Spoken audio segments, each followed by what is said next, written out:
Hey guys, welcome to Skeleton Guy Stories. Tonight's tale will make you think twice about answering messages from unknown numbers.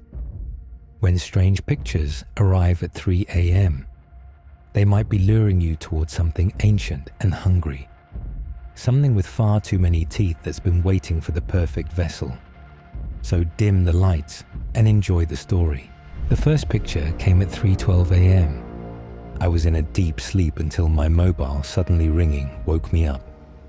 Confused, I stretched in the dark and felt along my bedside table for my phone, hoping that this was spam or an emergency. I looked at my notifications and saw that I had been sent a picture from an unknown number. A young man strapped to a chair, face covered in bruises and blood, eyes wide with fear. I had no idea who this was. The second picture arrived straight after the first. Same man, different picture. His mouth forced open by some kind of metal device, stretching his mouth into a grotesque smile. Teeth broken in his mouth like a shattered mug. Bleeding gums. I still had no idea who this person was. The third picture was the worst. His hands, missing their fingernails, raw, exposed flesh underneath. I could see the tendons stretched against the bone. I sat up in my bed, still groggy from my sleep, my heart racing. At first, I thought it was a joke, a prank, a wrong number. My brother and I went through a phase of sending each other stuff like this to gross each other out, but I haven't heard from him in years. It was either morbid curiosity or compulsion that told me to swipe through the pictures again. As I did, a queasy feeling settled over my stomach. There was something very intimate about these pictures. They were too posed, the lighting a bit too deliberate. This was not an accident, I thought. Then the messages started. Do you know him? My breath was getting shallower as I sat in my dark room.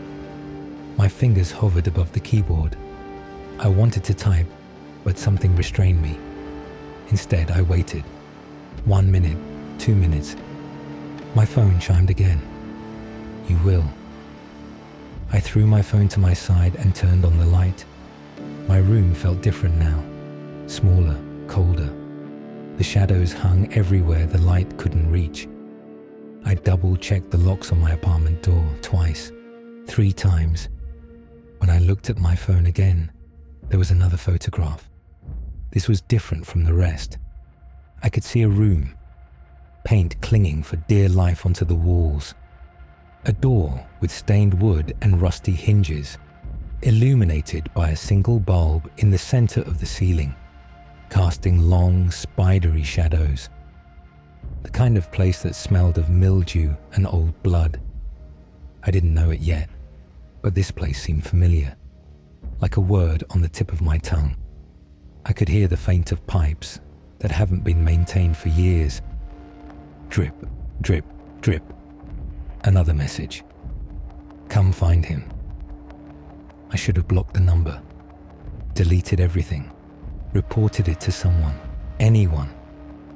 What I did do was stand there staring at that last photo, my mind unraveling at the seams. I knew this was a bad idea, but some hidden thread had already snagged itself in me, pulling me along. I couldn't look away. I have to know, I thought.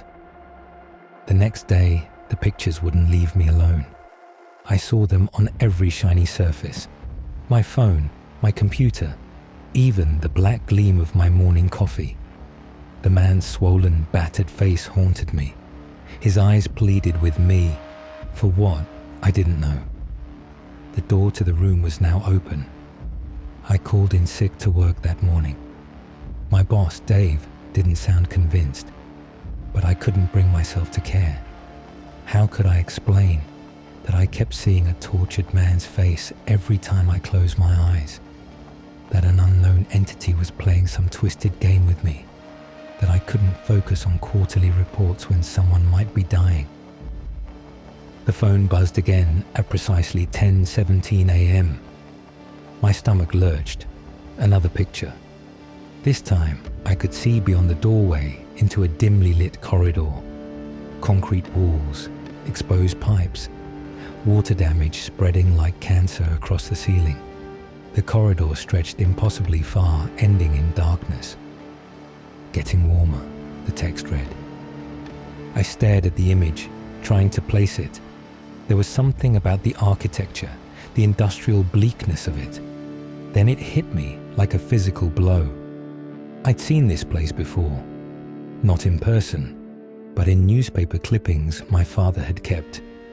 The old Westmore Psychiatric Hospital, abandoned since the 80s after reports of patient abuse. My father had been obsessed with the place, collecting every article, every rumor of the atrocities committed there. I pulled open the bottom drawer of my desk, where I'd stored his things after the funeral 3 years ago. The folder was exactly where I'd left it, yellowed with age, edges frayed. Westmore Files, written in my father's precise handwriting across the top. I'd never bothered to read through it, assuming it was just another of his eccentric obsessions. Now I flipped through the pages with trembling fingers. Newspaper articles detailing the hospital's closure after a patient riot. Grainy photos of the facility in its prime. Handwritten notes in my father's cramped script. Doctor. Emerson's experiments, not standard treatment. Something else. And on the last page, a list of patient numbers with 1 circled in red. 217. My phone buzzed again. Found anything interesting yet? A chill ran through me. They were watching. Somehow they knew exactly what I was doing. I glanced at my apartment windows, suddenly aware of how exposed I was. The blinds were open. Anyone could see in. Why me? I typed back, my fingers trembling. Who is he? 3 dots appeared, disappeared, then appeared again. Someone important, someone forgotten, like you. My blood ran cold. Whoever this was, they knew me, or thought they did. I pulled up my laptop and searched for Westmore. It was still there, a crumbling monument at the edge of town, fenced off and condemned.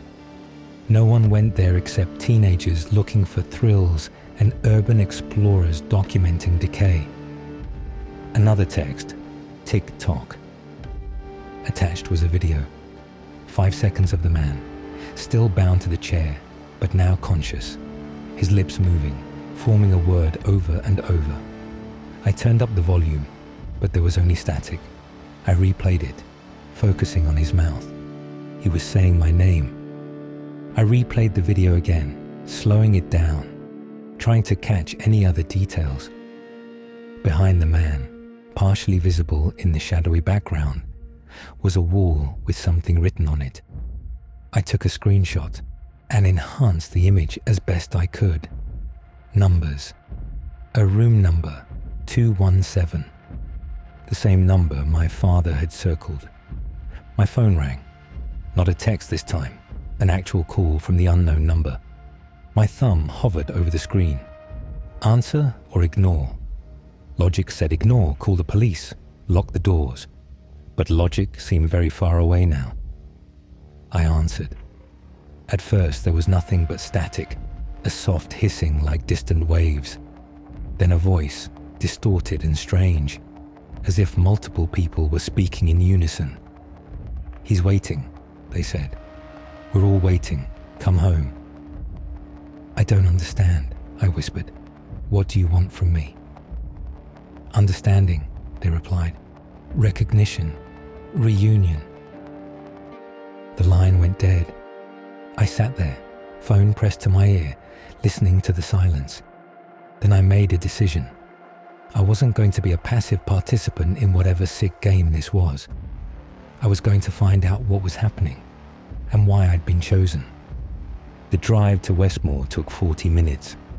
Every rational part of me screamed to turn around to call the police. But what would I tell them? That I was receiving disturbing pictures?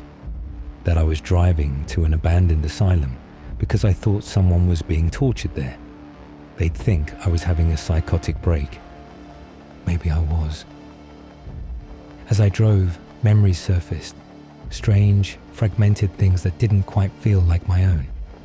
A white room, the taste of metal, a doctor's face distorted through tears or glass or something else. Had I been here before? No, impossible. I would remember something like that, wouldn't I? The hospital loomed against the afternoon sky, a jagged silhouette of broken windows and crumbling brick. The chain-link fence surrounding it had been cut in several places. I parked down the road, out of sight, and approached on foot, my phone clutched in my sweating hand. In my other hand, I held my father's folder. Something told me I'd need it. My phone buzzed as I reached the fence. "Almost there," the text read. "Basement level. Follow the pipes." How did they know I was here? I spun around, scanning the empty road, the dense trees surrounding the property. Nothing. No one. Just the wind stirring dead leaves and the distant cry of birds. I squeezed through the gap in the fence, my heart pounding so hard I could taste it. The front doors of the hospital were boarded up, but a side entrance had been pried open. Graffiti covered nearly every surface, crude drawings, gang tags, and desperate pleas from people long gone. One piece of graffiti caught my eye, fresh, the paint still gleaming wet. An arrow pointing inside, and beneath it, my name. Inside the hospital was a maze of decay, peeling paint, broken furniture, medical equipment left to rust. The air was thick with dust and something else, a heavy, oppressive feeling, as if the building itself were alive and malevolent. I passed a nurse's station, the reception desk still intact though covered in decades of grime. A patient log lay open, the pages yellow and brittle. I shouldn't touch it, shouldn't disturb anything. But some compulsion made me flip through the fragile pages until I found it. Patient 217, admitted 35 years ago. The name was smudged, illegible, but the date of birth, it was mine. That couldn't be right. 35 years ago, I would have been just a child. This had to be a mistake, or some elaborate setup to confuse me. I made my way to the basement stairs, guided by the glow of my phone's flashlight. Each step creaked under my weight, threatening to give way. At the bottom, a corridor stretched before me, identical to the one in the photo. My phone buzzed again. "Can you hear him?" And I could, faintly. A muffled cry from somewhere ahead. I moved forward, following the sound, following the pipes that ran along the ceiling. Water dripped steadily, the sound echoing in the confined space. Drip, drip, drip, just like the text had said. The corridor branched, left or right. My phone lit up. Everyone always goes right, but you're different, aren't you? I went left, the light from my phone casting monstrous shadows on the walls. The crying grew louder, more desperate. A door appeared at the end of the hallway, the door from the photo, now partially open. Light spilled from the crack. As I approached, something crunched beneath my feet. I directed my flashlight downward.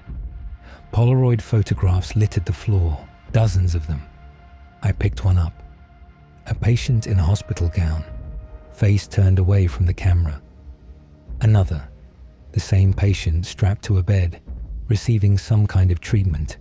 Another, and another, each more disturbing than the last, showing experiments that couldn't possibly be legal medical procedures. In the last photo, the patient turned toward the camera. Though younger, thinner, the face unmistakably mine. I shouldn't go in. I should run, call the police, do anything but step through that door. But I did. The room was exactly as the photo had shown. bare except for a single chair in the center, beneath a naked bulb. But the chair was empty. No man, no torture victim. Just a Polaroid photo taped to the seat. I approached slowly, ears straining for any sound. The crying had stopped. I picked up the photo with trembling fingers and turned it over. It was me, asleep in my bed last night, mouth slightly open, one arm dangling over the edge. Written below in red marker, "Do you know yourself?" The door slammed shut behind me. I whirled around, heart exploding in my chest. A figure stood there, tall, thin, dressed in black, face obscured by a featureless white mask. "Who are you?" I demanded, my voice breaking. "What do you want?" The figure tilted its head, studying me like I was a curious specimen. "I want you to remember," it said, voice distorted, neither male nor female. "Remember what? What happened here? What you did?" "I've never been here before." The figure moved closer, and I backed away until I hit the wall. "You were a patient," it said. "Patient 217. Admitted for violent episodes and dissociative identity disorder. You don't remember because you don't want to." "That's impossible," I whispered. But even as I denied it, fragments of memory began to surface. White coats, restraints, injections that burned like fire in my veins. The taste of the rubber bit they'd put between my teeth during electroshock. The smell of my own burning hair. "You were special," the figure continued, circling me slowly. "Most patients responded to the treatments by becoming docile, empty. But you fractured, split into multiple selves. Dr. Emerson found that fascinating. He wanted to see how far the fracturing could go." I clutched my father's folder to my chest. My father. He knew about this place. The figure laughed, a hollow sound. "Your father? Is that what you think?" He reached forward and took the folder from my unresisting hands, opening it to the last page. "Look again. The list of patient numbers. 217 circled in red. But next to it, in handwriting I now recognized as my own, not my father's. Me." "I don't understand," I said, though something was emerging from the fog of my mind, something terrible.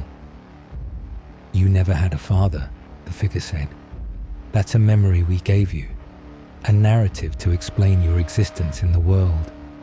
But you were created here, in this room." "Created? That's not possible. Human minds are more malleable than you think, especially when touched by other forces." The figure gestured to the walls, and I noticed for the first time the symbols carved into them. Strange, angular patterns that hurt my eyes to look at directly. "Dr. Emerson opened a door that should have remained closed," the figure said. "He thought he was conducting psychological experiments, pushing the boundaries of the human mind. He didn't realize he was pushing through to somewhere else, letting something in.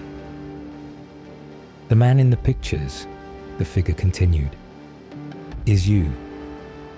Or rather, another fragment of you that we extracted during the experiments.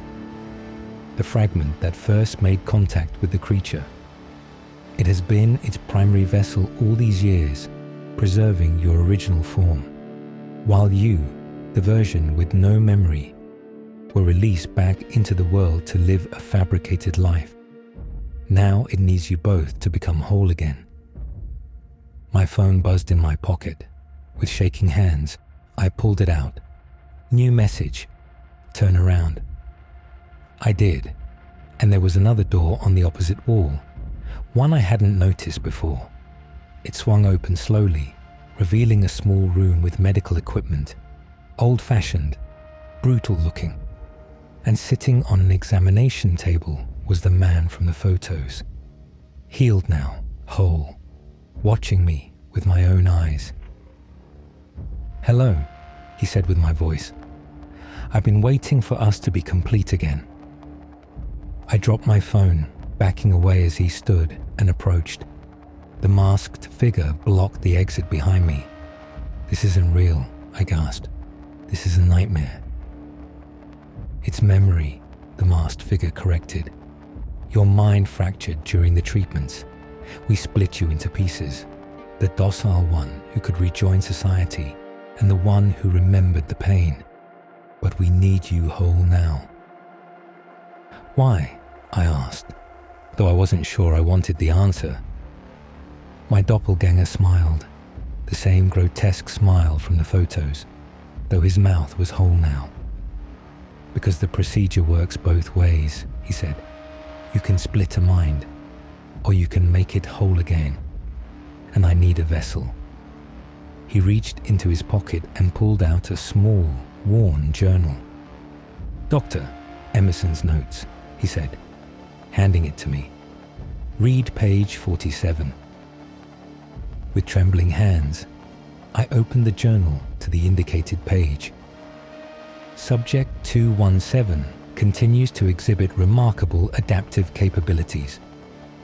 While other subjects have either succumbed to catatonia or death, 217 appears to be evolving.